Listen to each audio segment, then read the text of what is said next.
ଶୀତ ଦିନେ କେତେବେଳେ ଗରମ ବାହାରେ, ଦେହରୁ ଗମ ଗମ ଝାଳ ବାହାରେ ଶୀତ ଦିନେ। ପଚାରିଲା ଆଉ ମୁଁ କଣ ଜବାବ ଦେବି ଭାବୁ ଚିନ୍ତା କଲି।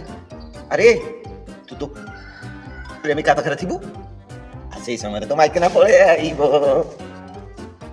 ସେତେବେଳେ ତୋ ଦେହରୁ ଡରରେ ଝାଳ ବାହାରି ପଡିବ।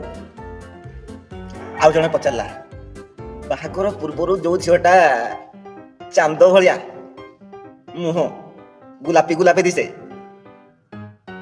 ବାହାଘର ପରେ ହିଟଲର ଭଳିଆ କାହିଁକି ଦେଖାଯାଏ ସ୍ୱାମୀ? ତାର ଉତ୍ତର ମୁଁ କଣ କହିଲି ଜାଣିଛନ୍ତି?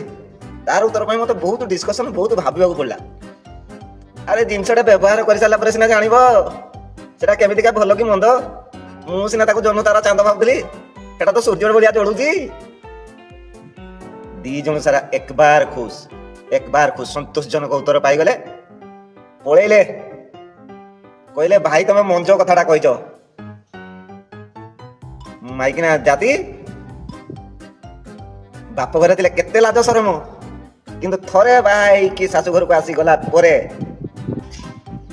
ତାପରେ ତା ଭଦ୍ରକାଳୀ ରୂପ ଦେଖିବାକୁ ତମେ ପାଇବ।